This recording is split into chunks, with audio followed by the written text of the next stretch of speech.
Hello, everybody. Good to have you with us on a Thursday night as we get you ready for puck drop between the Detroit Red Wings and Arizona Coyotes. Manny Legacy, Darren Elliott, and Johnny Kane with you from the Fox Sports Detroit studios. We're going to get you out to Joe Louis Arena momentarily, but first, fellas, the Wings are in some kind of groove right now. They got an 8-game point streak going. They got the full 2 with that win over overtime win over Buffalo on Tuesday. That was a game in which the offense really got going. 4 goals in regulation. They tallied a 5th there in the shootout. Yeah, they probably wouldn't, they would have preferred not to have to go to a shootout, but they did get a season-high 46 shots on goal. They did get the offense going, and we're going to show you, this is how Jeff Blashill wants his team to play. He wants to force the opposition into man-on-man coverage. How you do that, you take the puck from high to low, back out high, get your defense involved, and some really good play here. Tatar heads to the open ice. Green gets the passing lane. Yeah, look at the net presence. You know, just distracting, throwing little picks here and there. Watch this little pick right here that he does. And this, I think, is a stop-goal shot. It's a great backhand. It's right over top of the pad and finds that right underneath of the blocker there. But, you know, I think it's a stoppable puck. He needs to get back out on top of the crease. But that's all done from that little pick and that traffic in front of the net that they need more of. And when you create the man-on-man coverage, as you just saw there, that there was confusion just for a second. The pick creates that, and then you get a scoring chance that leads to a goal. All right, so when you win a game 5-4, obviously we can shine that light on the offense because it was much improved. But defensively, especially late in that game, Manny, that left a little something to be desired. Yeah, especially it tightened up, and it got me a little worried when, you know, you're up by a couple, then early in the 3rd period that you're up by a goal going into the 3rd period, all of a sudden, bang, bang, you're down. Right. And it just kind of like seemed like a little panic button got hit there. But they got to start sorting it out. You know, God, you can't be letting passes like that going through seams. Like, that's a killer going from right to left. And it just changes the whole box dimensions. And here, you have to know the time. It's a 4-4 hockey game. You need to take that puck, drive it back around the net, kill some time.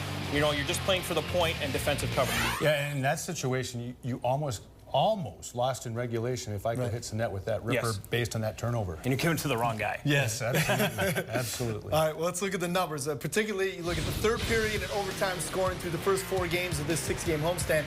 Is it fair to say here, guys, that the Wings have been lucky to get the 6 points here? Not lucky. I think they've squandered some points. They've left points on the table. They've given it to divisional opponents. That's been the bad news. You can see 2-0-2 could be 4-0, but the reason is that yellow number, -5 in the 3rd. -5 in the 3rd period is a big number. You know, the power play numbers there is kind of bothering me. The ideal, you want to get to about 100%. You want the power play and the penalty kill to equal 100% to be a really up echelon team. And, you know, at 9%, penalty kill is doing a great job. They're blocking shots. They're doing everything right on the PK. And the power play just need a lot more traffic and can't just rely on one guy to get to the front. Yeah, they cashed on the power play last game, but it was on the rush. Applicator made a real nice play to tie the hockey game. All right, more analysis from these guys coming up a bit later. Game 5 of this homestand gets underway at the bottom of the hour. Let's head down to the Joe, where John Keating continues our Red Wings live coverage. Keats. Johnny, thanks, and let's continue the theme. We can't ever remember a stretch like this where games are tighter than Barry Manilow's face. Who do we have to smooch around here to get a 5-1 laugher? The Wings are 5-0-3 in their last 8 games, but all 8 games have been decided by a single goal. And they're 9-3-3 in their last 15 games, but they've played into overtime 10 times. That's 40% of their schedule thus far, and the players are grumbling, hey, we got to get a little bit more money if we're going to be doing this. It's the same way that we feel about Adele and her music right now. You're not going to get away from it, so you might as well sit back and enjoy it. We put ourselves in a little bit more trouble than we have to. I think a lot of nights when we've had excellent periods of playing, and instead of getting a few goals and getting a good lead, now you make it interesting. They score one and they come back late. So that's something, obviously, one area that we want to focus on and get better at. It's kind of tough to explain why all these games keep going to overtime and are so close. I think we've been playing some good hockey, and we're happy with that, but there's also some times where we find ourselves in a little bit of a lull, or just playing a little bit of an inconsistent game. I think maybe we're not scoring as much as we want, so we're taking a few more chances when we should just be playing sound defense or something like that. But I think we're playing good, we're skating well, and we're happy with the way we're playing. Riley Sheahan happy to have lost his mustache now that Movember is over. Another game, another change up front for the Red Wings. Teemu Pulkkinen, who came back into the lineup and was on the fourth line on Tuesday, will he be on the second line tonight, at least to start, along with Pavel Datsyuk and Darren Helm. Brad Richards, who had the shootout game-winning goal on Tuesday, will be on the fourth line to begin. The story of the visitors tonight is their kids. Their team's average age is actually older than Detroit's. But they've got a couple of stars on the rise, and we'll talk of that when Red Wings Live continues. Here it goes.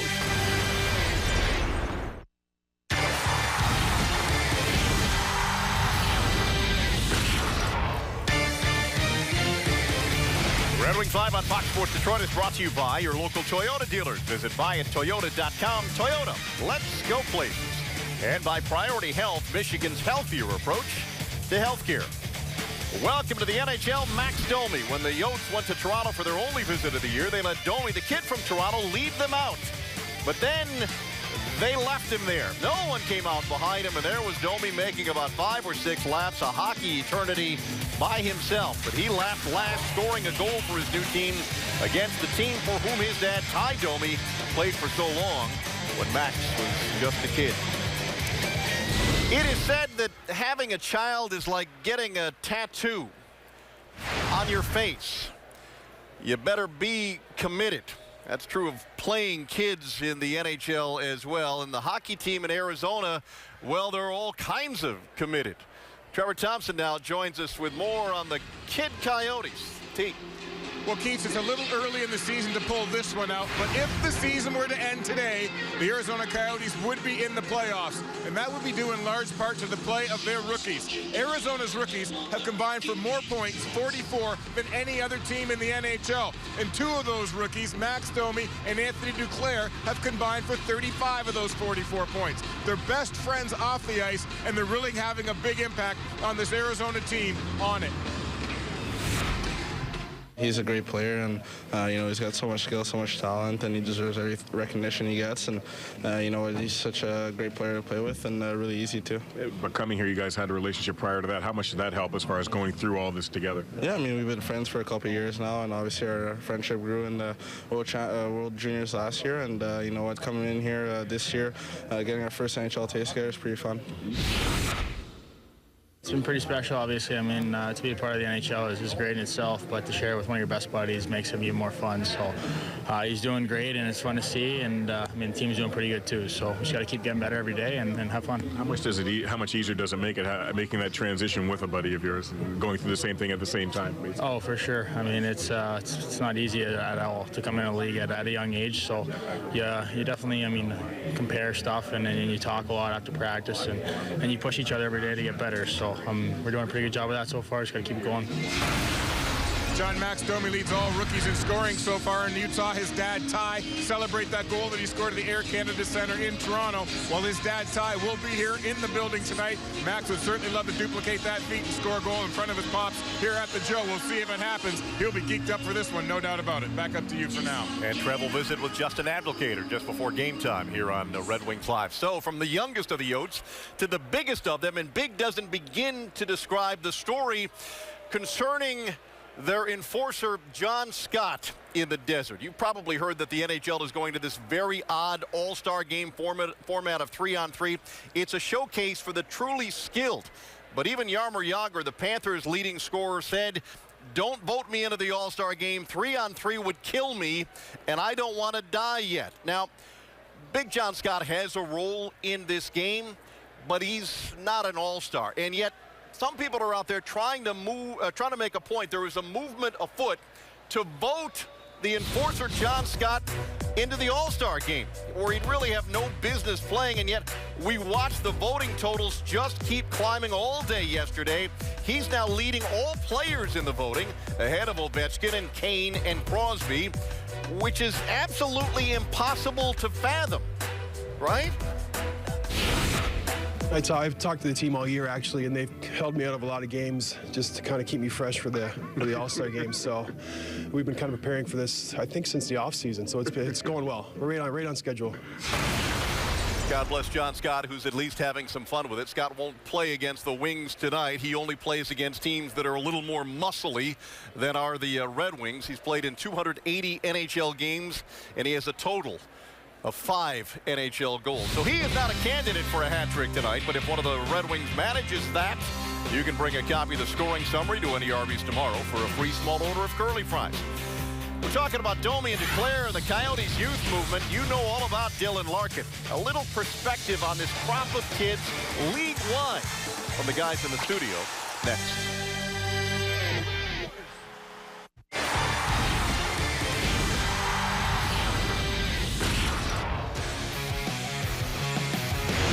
Tonight's Xfinity look around the league examines the NHL's rookie scoring leaders. The young Russian winger for the Blackhawks, Artemi Panarin, leads all rookies with 23 points.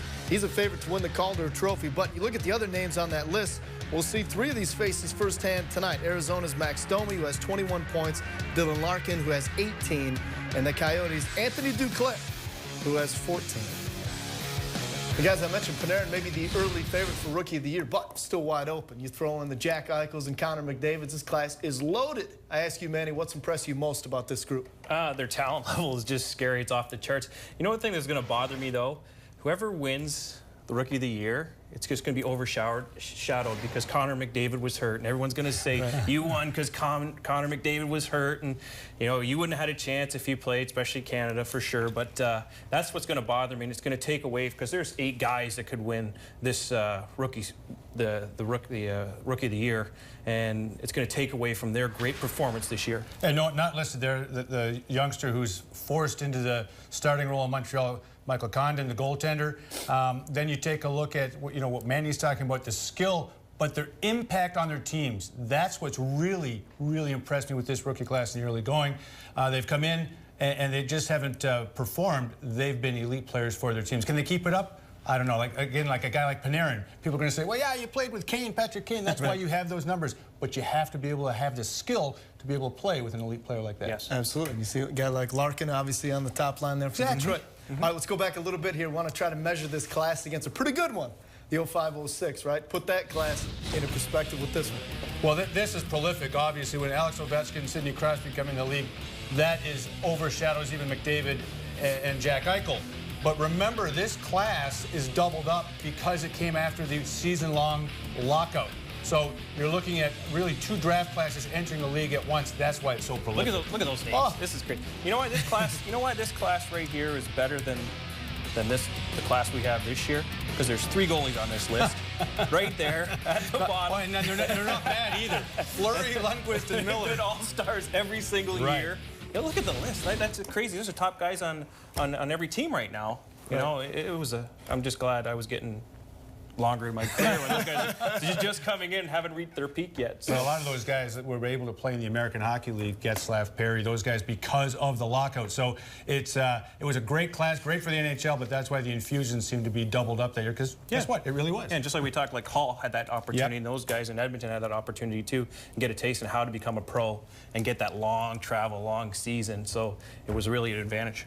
All right, guys, a reminder, stay tuned to Red Wings Live following the game where we will select the Fox Sports Detroit Red Wings Player of the Game presented by McDonald's. Stop by for your breakfast favorites now being served all day.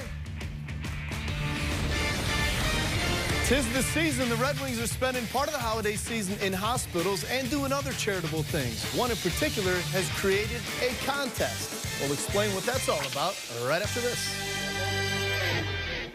Are at a little bit of a streak here.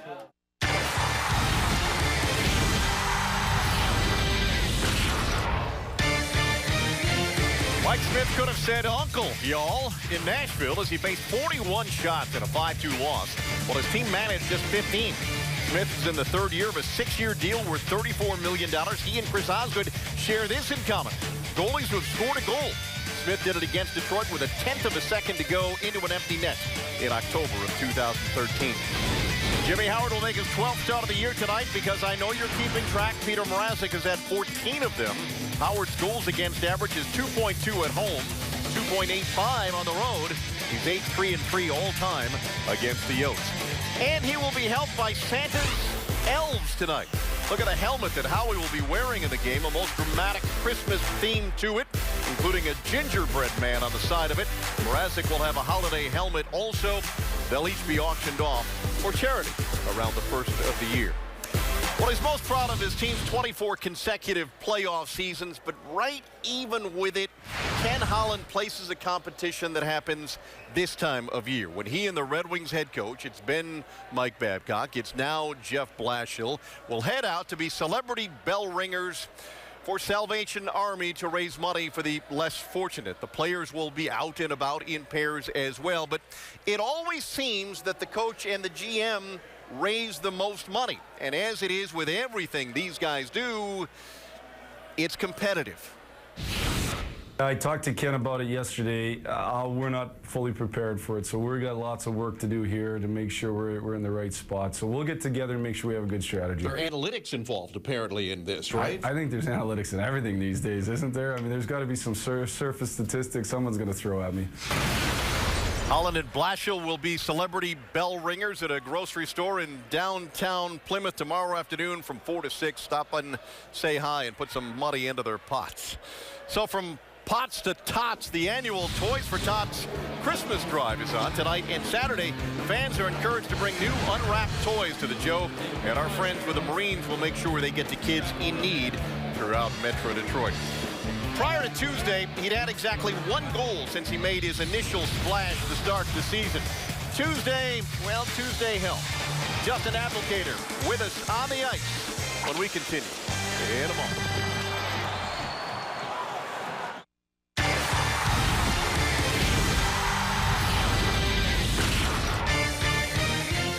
Red Wings Live on Fox Sports Detroit is brought to you by DotAuto.com, home of Chrysler, Jeep, Dodge, Ram, Ford, Toyota, and Scion. He scored a goal like I used to study. Not exactly artfully, just successfully enough. On Tuesday night, Justin Applicator had a puck go off his elbow and over the goalie's shoulder and in. It was part of an evening in which he had a Gordie Howe hat trick, a goal and an assist and a fight. And somewhere, Mr. Hockey smiled. Abby, on the ice now with our Trevor Thompson. T. Well, coming off a 2-goal performance, John, certainly Justin Applicator may have a hot hand coming into this one. Justin, how do you keep that momentum going for yourself personally that you picked up in the last game? Just try to do things right out there, be in good spots, work hard, and get pucks on net. When you look at this Arizona team, they've got a couple of rookies that are really excelling early in their career. You know what that's like with the young guys on your team. How do you keep these young guys in check? You know what, I think it's from our leadership, from Z and Pav and Croner, just doing it right each and every day. And you can't get too high, too low, just kind of stay even keel and come to work. So.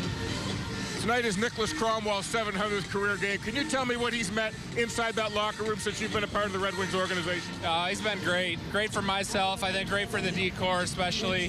He just comes to work, like I talked about, comes to work every day, prepares. He has a business approach each and every game, and I think it trickles down for the rest of the team. So, he's a key component on our team, in the locker room with his leadership and on the ice.